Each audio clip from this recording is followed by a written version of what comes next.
നമ്മുടെ നാട്ടിൽ തീപിടിച്ച് ചർച്ചയായിക്കൊണ്ടിരിക്കുന്ന ജാതീയതയെക്കുറിച്ചാണ് ചില കാര്യങ്ങൾ പറയാനുള്ളത്. ക്യാപ്ഷൻ നിങ്ങൾ വായിച്ചു കാണും.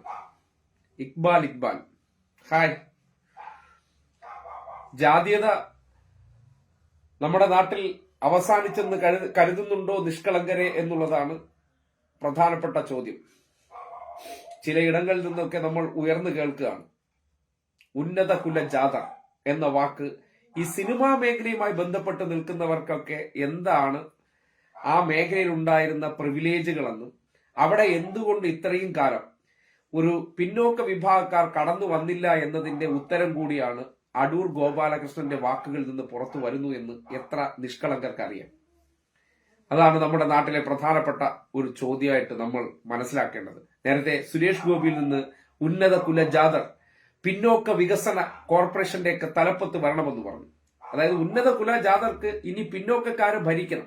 അതുപോലെ സിനിമാ മേഖലയിലേക്ക് പിന്നോക്കക്കാർ കടന്നു വരുമ്പോൾ അത് വരാൻ പാടില്ല എന്ന തരത്തിൽ അവർക്ക് പ്രത്യേക ട്രെയിനിങ് കൊടുക്കണം. ആർക്ക് മാത്രം? കുറച്ച് വനിതകൾക്കും പിന്നോക്ക വിഭാഗക്കാർക്കും മാത്രം. അത് വെറുതെ നിഷ്കളങ്കമായ ഒരാളുടെ മനസ്സിന്ന് വന്നതാണെന്ന് തോന്നുന്നു. സിനിമയിൽ 60 വർഷം നിന്നു എന്ന് കരുതിക്കൊണ്ട് ആദ്യം ട്രെയിനിങ് ഒക്കെ ആവശ്യമെന്ന് പറഞ്ഞാൽ ഈ ഉന്നത കുല ജാതന്മാർക്കാണ്.